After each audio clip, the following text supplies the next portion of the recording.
다니엘 청년부 여러분들 반갑습니다. 앞뒤 좌우 2명 이상에게 눈을 맞추시면서 반갑다 좀 인사 좀 나눴으면 좋겠습니다. 앞뒤 좌우 뒤에 2명 좌우 2명씩 안녕하십니까. 잘 왔다. 반갑다. 한마디 좀 나눠주세요. 오랜만이다. 잘 살았네.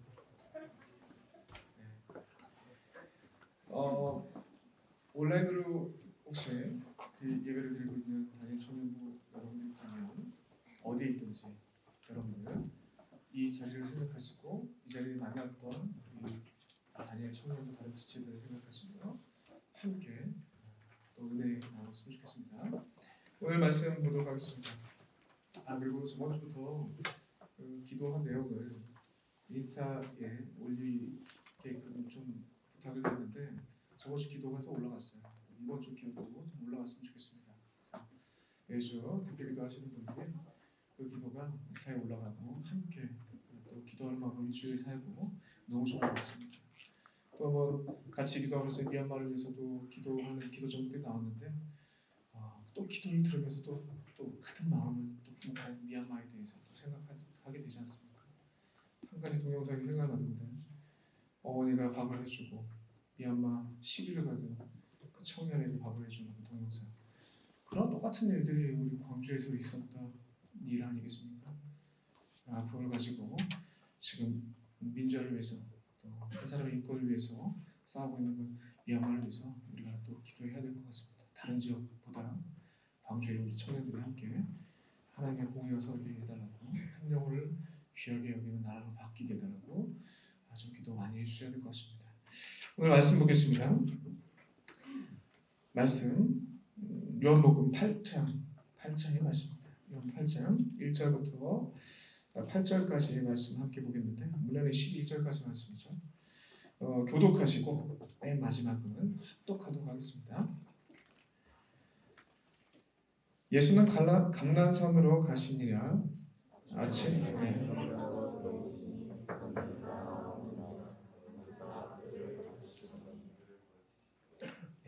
서기관들과 바리새인들이 음행 중에 잡힌 여자를 끌고 와서 가운데 세우고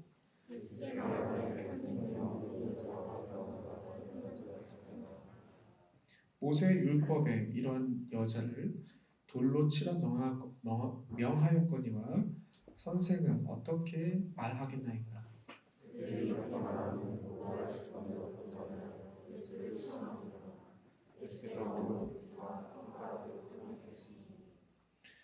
그들이 묻기를 마지 아니하는지라. 이에 일어나 이르시되 너희 중에 죄 없는 자가 먼저 돌로 치라 하시고 다시 몸을 굽혀 손가락으로 땅에 쓰시니 그 뒤로는 제가 빨리 읽어드릴게요. 그들이 이 말씀을 듣고 양심의 가책을 느껴 어른으로 시작하여 젊은이까지 하나씩 나아가고 오직 예수와 그 가운데 섰는 여자만 남았더라. 예수께서 일어나사 여자 외에 아무것도 없는 것을 보시고 이르시되 여자여 너를 고발하던 그들이 어디 있느냐? 너를 정죄하는 자가 없느냐? 대답하되 주여 없나이다. 예수께서 이르시되 나도 너를 정죄하지 아니하노니 가서 다시는 죄를 범하지 말라 하시니라. 아멘. 너무 길어서 8절까지만 여러분과 함께 보고 뒤절은 제가 설교로 마무리하려고 했는데 어차피 다 다뤄지는 부분이라 제가 11절까지 읽었습니다. 한번 말씀 전하기 전에 한 가지 좀 말씀드리고 싶습니다. 제가 초등학교 4학년 때 정도의 일이었습니다. 저는 경기도 부천에 살고 있었습니다. 옆곡 계안동이라는 곳에 살고 있었는데 그것은 특이하게 2차선 도로가 있고 그러니까 이쪽으로 가는 차선 하나 저쪽으로 가는 차선 하나가 있었어요.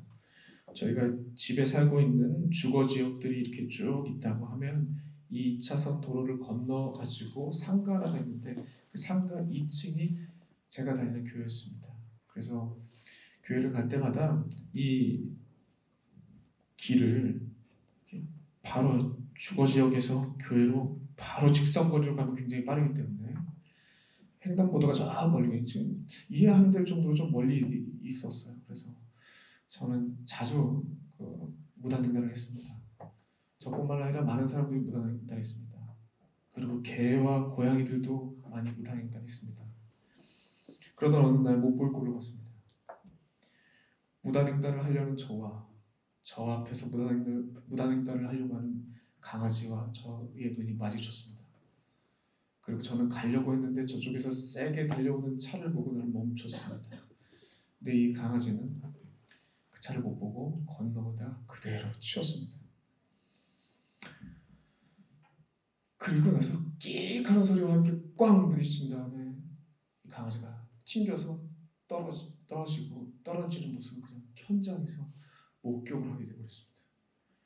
너무나 끔찍했는데 초등학교 4학년인데 이 운전사가 딱 뭐가 부딪혔다고 생각이 되었는지 문을 열고 나와서 그 뭐가 부딪혔는지 봤더니 강아지인 것을 확인하고 강아지의 목덜미를 잡아가지고 아직 죽지 않은 헥헥거리는 그 강아지를 들고 도로 한쪽 구석에다가 이렇게 던지고 다시 차를 타고 슉 하는 장면이었습니다. 충격적인 장면이었습니다. 지금 같았으면 어떻게 여러 가지 법들이 생긴 것 같은데 그때는 그 당시에 그런 것도 없었습니다. 그렇게 길 가다 치우면 그냥 한쪽에다 이렇게 탁탁 던져놓는 게 좀 일상이었던 것 같습니다. 그래서 너무 충격이었는데 이 일이 여기서 끝난 게 아니라 던져진 그 강아지 바로 그곳에 길가에 있던 한 식당이 있었는데 보신탕집이었습니다. 그 상황을 보고 있었는지 문을 열고 사장이 나오더니 그 강아지 있는 모습을 보고 아무렇지도 않게 그 강아지 목덜미를 잡아가지고 들고 가게로 들어가서 문이 닫히는 그 장면까지 보고 아주 그 장면을 봤습니다. 아직도 잊혀지지 않는 충격적인 생생하게 남아있는 장면이었는데 이 장면이 오늘 본문을 볼 때마다 계속 이 장면이 계속 생각나요. 저는 본문은 한 여인이 가늠하다 현장에서 잡힙니다. 빼박이죠. 변명할 여지 없습니다. 그대로 돌로 쳐서 죽여야 되는 게 율법의 내용이었습니다. 그런데 웬일인지 그 현장에서 그 여인을 죽이지 않고 여러분들 그 사진으로 가서 보거나 아니면 가봐서 알겠지만 성전의 위치가 좀 높은 위치에 있고 주거 지역은 그 밑에 있지 않습니까? 그 밑에서 일어났던 그 현장에서 발각된 여인이 거기서부터 성전까지 끌려왔다라는 거죠. 어떻게 끌려왔는지 모르겠지만 개같이 끌려왔을 것입니다. 그 광경을 보면 주변 사람들이 돌로 쳐야 된다 조롱하면서 욕을 하면서 많은 사람들이 바리새인과 서기관들과 함께 그 여인을 끌고 성전까지 왔습니다. 그리고 예수 발 앞에 놓고 질문합니다. 어떤 질문하냐면 5절이죠. 다시 읽어보겠습니다. 시작.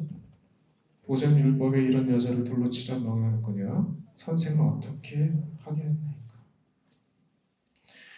대중에게 메시아라고 인정받고 있는 이 예수를 넘어뜨리고자 이 율법을 가지고 어떠한 대답을 할까? 명백한 죄인 이 여인을 어떻게 이 사람이 처리할까라는 시험을 바로 밑에 나오죠. 시험을 하고자 어떤 방식으로 이 예수를 넘어뜨리고자 하는 시험을 벌인 겁니다.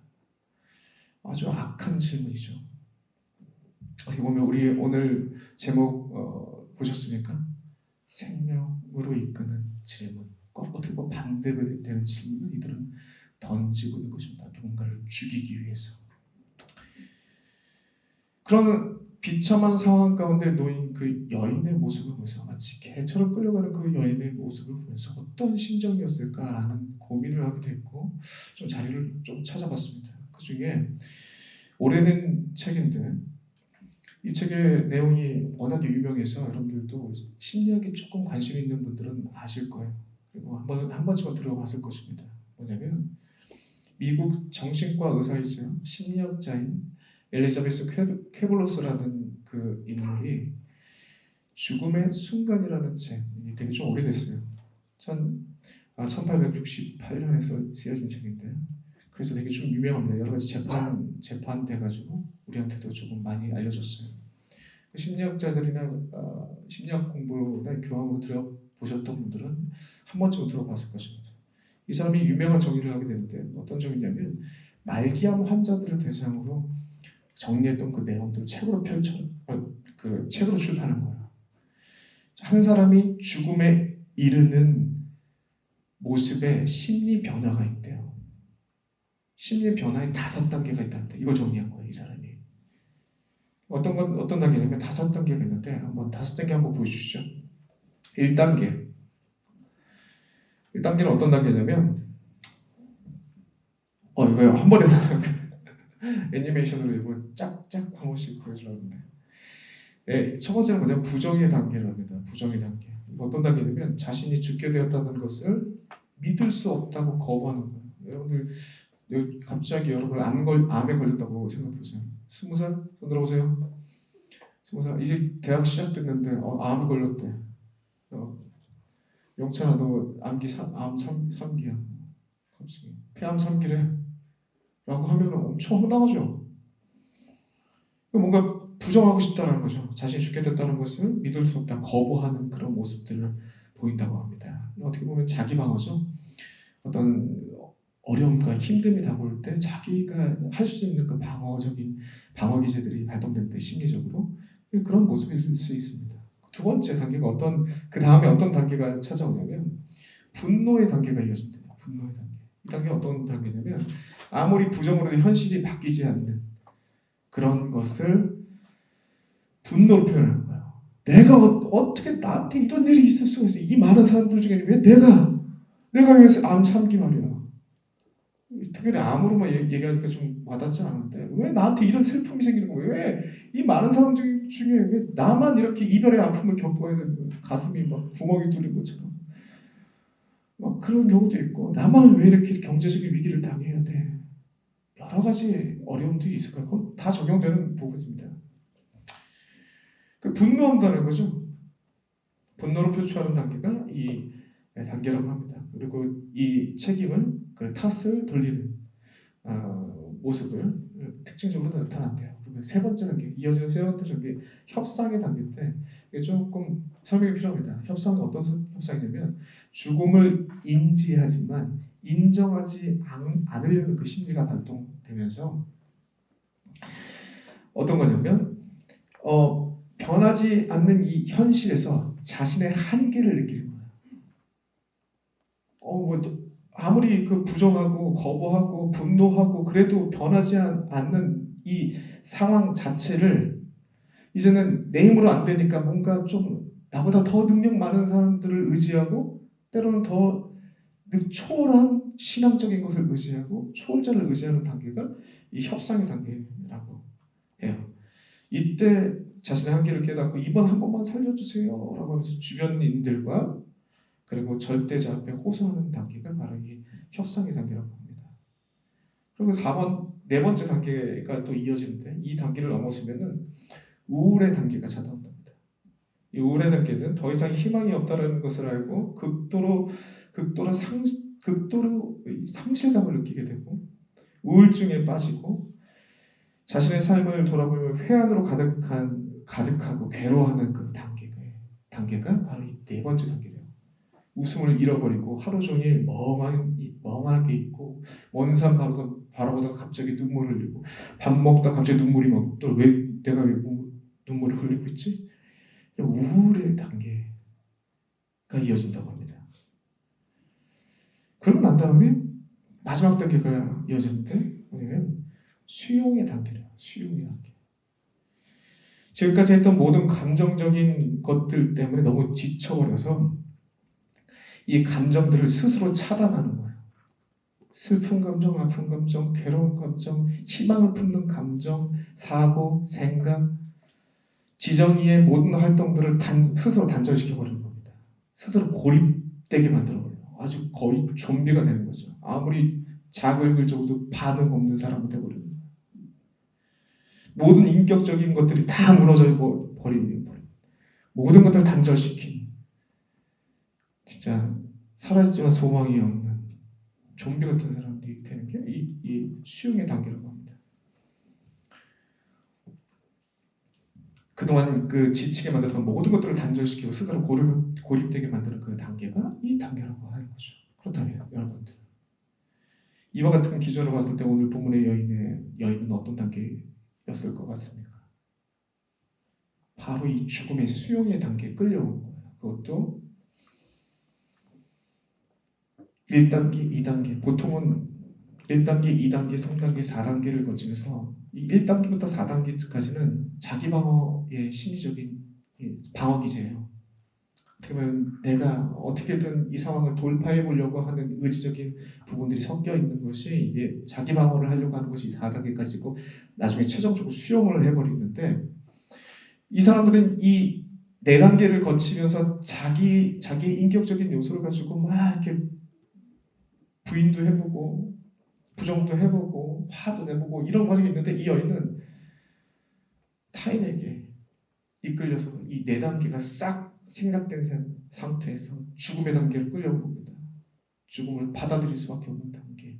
인격 자체를 무시당하고 마치 개처럼 인간 취급을 안 하는 거죠. 명백한 죄 앞에 네가 무슨 죄가 있냐, 네가 무슨 할 말이 있냐. 본인 자신도 할 말이 없고 변명할 여지도 없고 분노도 낼 수 없죠. 너무나 명백한 죄 때문에.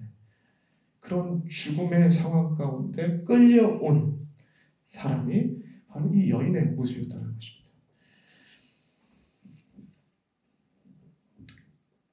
1단계부터 4단계까지 표출되어야 하는 인간적인 반응 다 무시당한 채 이렇게 끌려왔던 그의 모습, 그 모습 앞에 인간적인 모든 것들이 무너져 있는 그 여인 앞에 예수께서는 2가지입니다. 2가지.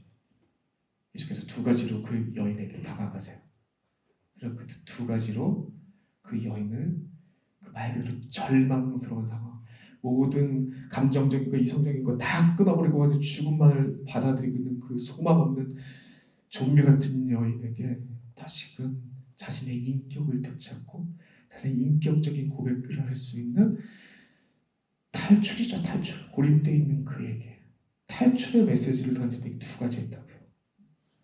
이 2가지가 우리 믿는 자의 삶의 모습 속에서 이 2가지가 막 나타난다면 여러분 주변에 있는 힘든 사람들, 소망 없는 사람들, 예수 그리스도 모르는 사람들 다 돌아올 줄 믿습니다. 회복될 줄 믿어요.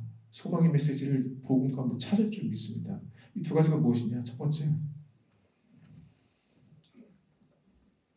사람들은 다 명백한 죄 앞에 다 죽이라고 했지만 첫 번째 예수께서는 뭐하냐?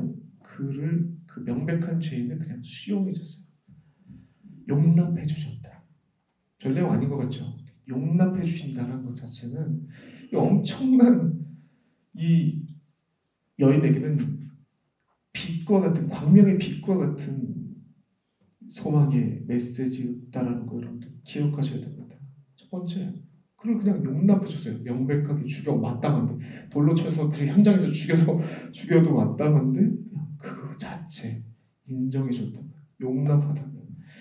여러분들 그 다음에 2번째는 뭐냐면 그가 고립된 그 상황 가운데 스스로가 고립돼서 인격적인 것들이 다 무너진 그에게 2번째 뭐냐면 그가 다시금 인격적인 자신의 지정의의 활동을 통해서 자신의 이야기를 꺼낼 수 있게 생명으로 나올 수 있게 다시금 인격적인 모습을 회복할 수 있게 생명으로 이끄는 질문을 던졌다.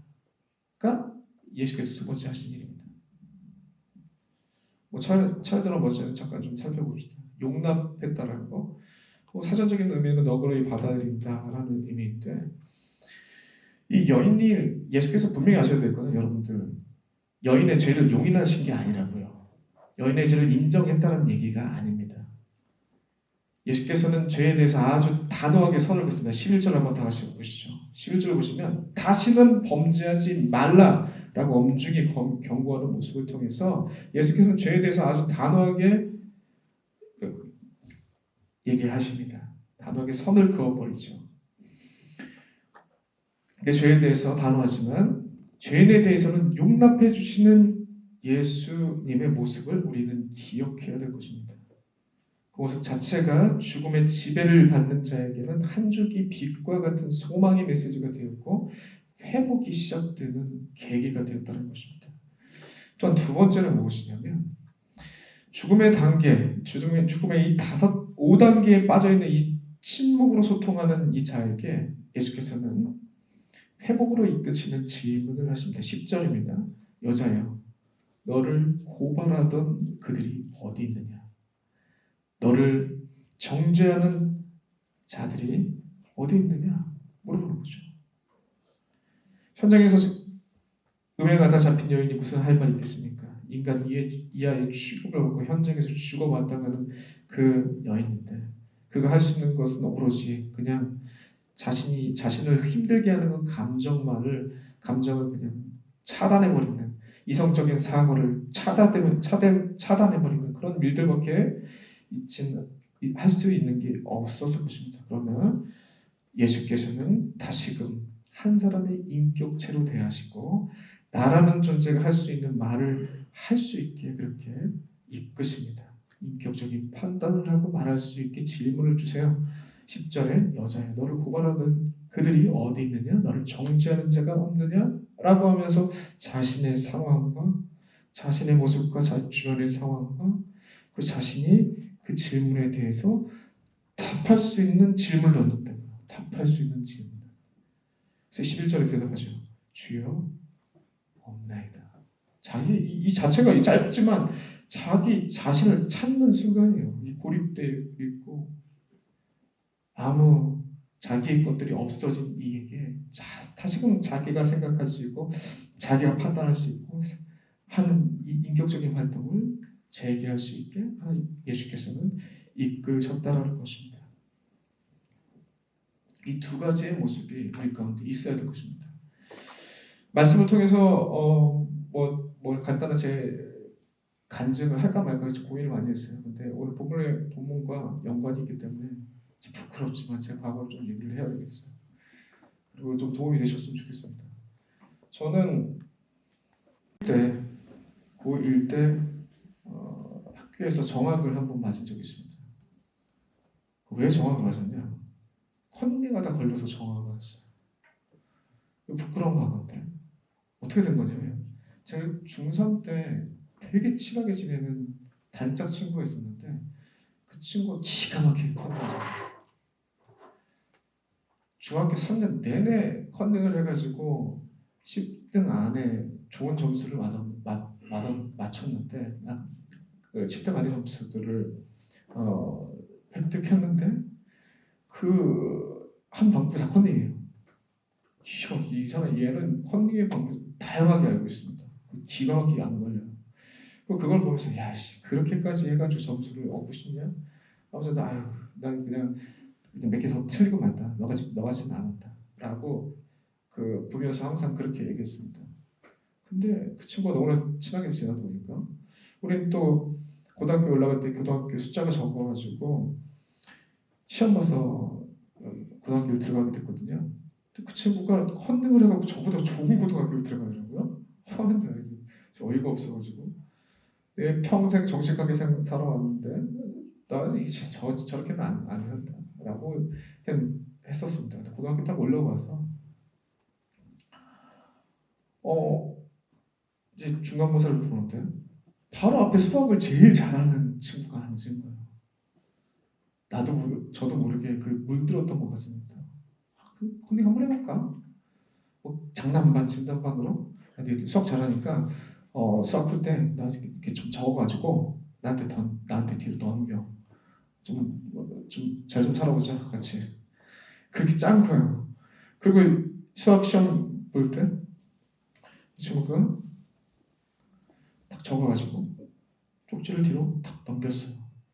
뒤로 딱 넘겼는데 이렇게 하고 있는 제 손에 그 쪽지가 맞더니 이 손을 튕겨가지고 이 책상 밖으로 떨어지더라고요. 책상 밖으로 떨어진 쪽지가 발을 맞고 제 엄지발가락을 맞고 왼쪽으로 튀었는데 왼쪽에 우리 학교에서 가장 깐깐한 애누리 없는 교련 선생님이 지나가다 그 발에 딱 앞에 떨어졌네요.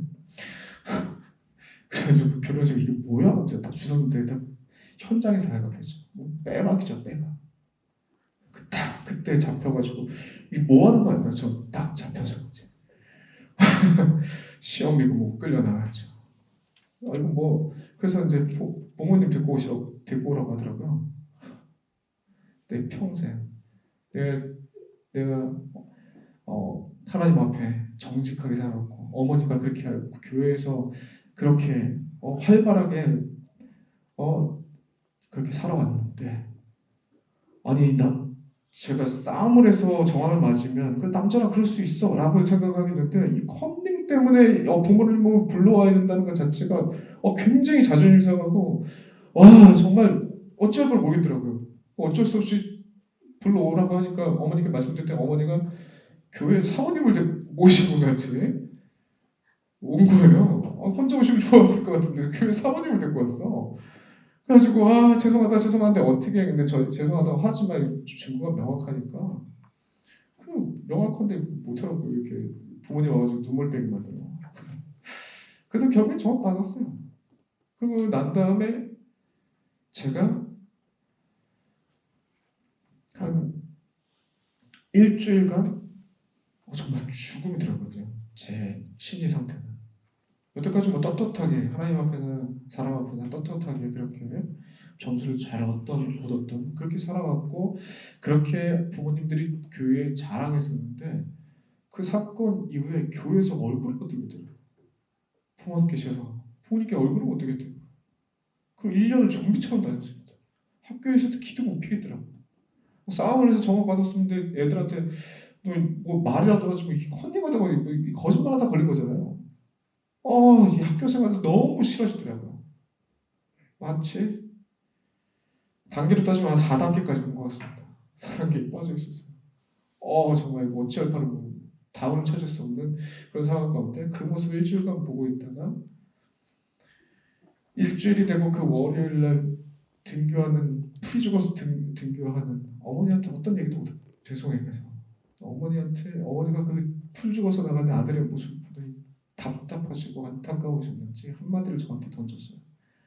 야, 남자가 그럴 수도 있지. 뭐 그거 갖다가 어깨를 풀이 죽어서 다녀? 어깨 피고 다녀?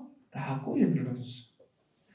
여러분들을 들을 때는 뭐 아무런 감흥이 없는 얘기지만 제가 그 얘기를 들었을 때 광명의 빛이 비친 복음의 소식이 들렸습니다. 저한테는. 이걸 어떻게 이 상황을 어떻게 이 명백한 내 부끄러운 실수가 어떤 걸로 이 앞에 맞죠? 부정하고 싶은데 너무나 빼박이라 부정할 수도 없고 분노하고 싶은데 분노할 수도 없어 너무 빼박이라. 그럼 뭐 남자로서 그럴 수 있다면 뭐 싸움이라도 그럴 수 있는데 이거 뭐 조그만 거 이거 하려다가 걸린 거 너무 부끄러워가지고 정말 힘들어 죽겠는데 심리적으로 너무나 괴로웠었는데 엄마가 얘기해 주더라고요. 남자가 그럴 수 있대요. 그 얘기 듣고 그 얘기가 너무 큰 위로가 되더라고요. 엄청난 큰 이 어둠이 싹 사라지면서 나를 이거 짓누르고 있던 모든 짐들이 막 날아가면서 야 맞아 그럴 수 있는 거야 라고 생각을 하면서 그때부터 학교 생활도 굉장히 활발하게 하고 교회도 활발하게 그럴 수도 있는 거야 그럴 수 있는 것이 뭐 하면서 더 재밌게 생활했던 기억이 있습니다. 왜 얘기를 길게 했느냐 똑같은 말 아니겠습니까? 정도는 달라도 그 이야기가 정말 출구를 찾을 수 없는 괴로움 가운데 빠져있는 아들에게 아들이 붙잡을 수 있는 하나의 생명의 메시지였어요. 이런 메시지를 예수께서 던졌다는 것입니다. 5단계에 빠져있는 이 절망 가운데 스스로 출구를 찾을 수 없고 출구를 찾을 수 없어서 괴로움의 모든 감정을 스스로 차단하고 이성적인 판단도 차단하고 좀비처럼 있는 그 여에게 스스로 그를 수용해 주시고 용납해 주시고 그리고 그가 질문에 자기 스스로 생각하고 판단하고 얘기할 수 있는 질문을 던져가지고 그 고립된 상황에서 건져주셨다는 거죠. 이 일을 예수께서 하셨습니다. 여러분들 이 두 가지 일을 우리가 해야 되지 않겠습니까? 우리 공동체가 추구해야 될 바 아니겠습니까? 각자 삶에서 적용해야 될 바 아니겠습니까? 이 두 가지 해야 될 것입니다. 우리가 예수 그리스도의 피 묻은 십자가의 은혜를 받은 자가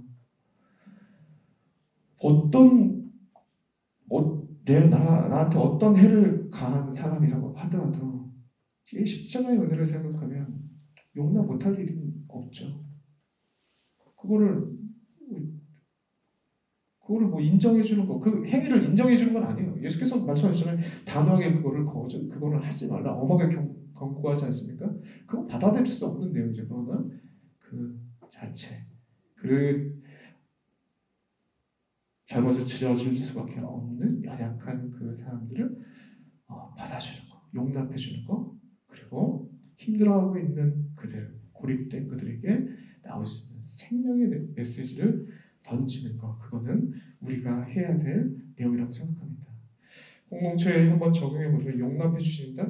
여러분들 그런 것들 있잖아요. 왠지 모르게 나의 어떤 기준이 있어서 쟤만 보면 왠지 싫어. 명확한 이유는 되지는 못해요. 근데 쟤만 보면 짜증이 나. 쟤는 그냥 안 왔으면 좋겠어. 라고 하는데 명확한 이유가 없어요. 그거는 여러분들 이 대중들하고 똑같은 겁니다. 자기 의의 기준을 가지고 이 여자를 평가하는 거예요. 자기 기준을 가지고 명확한 하나님의 공동체에서 하나님의 기준이 아니라 자기 기준으로 남들을 평가해서 그렇게 계속 행동하시면 그건 이 대중들과 다를 바가 없는 겁니다. 그 행위는 한 사람을 죽음으로 내모는 일이 됩니다. 조심하셔야 돼요. 내가 왜 미워지는가? 잘 살펴야죠. 하나님의 말씀의 기준에 맞는 행위인가? 생각인가? 고민하셔야죠. 그런 거 아니겠습니까?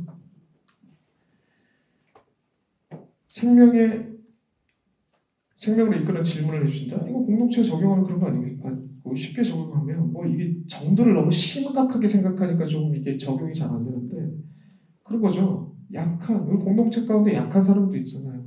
새로 세진자들 있잖아요. 적응이 필요한 사람들 있잖아요. 근데 나는 기존에 있던 사람이야. 한마디의 말이 그 사람의 적응을 도울 수 있어요. 그게 생명 살리는 메시지 아니겠습니까? 질문 아니겠어요? 관심이, 그 사람에 대한 한 번의 관심이 그가 정착하고 떠나고를 결정지어요. 그럼 여러분들 뭘 하시겠어요? 공동체를 살리는, 그리고 생명을 살리는, 그리고 세신자 약한 사람들을 살리는 그런 메시지를 내가 던져야죠. 우리 보고 던지래요, 예수께서. 이거는 어떤 답이 없습니다. 성령 충만한 가운데 하나님께서 나를 사용하셔야 돼요. 여러분 뭐 하셔야 되면 성령 충만한 것을 기도해야죠. 내가 하나님의 도구가 되게 해주십시오. 라는 이 영적인 민감함이 여러분들을 사용하셔서 여러분들도 모르는 사이에 영혼들을 살리고 있는, 여러분들이 속한 공동체가 막 살아나는 그런 일들이 있을 것입니다. 말 그대로 다리의 역할, 고리의 역할을 하는 것이 두 번째 말씀이라고 생각합니다. 용납해 주시는 것, 생명의 말씀으로 이끄는 것, 이 두 가지를 하시는 주의 백성들, 주의 공동체들 되시길 간절히 소망합니다. 기도하겠습니다. 시간 기도합시다.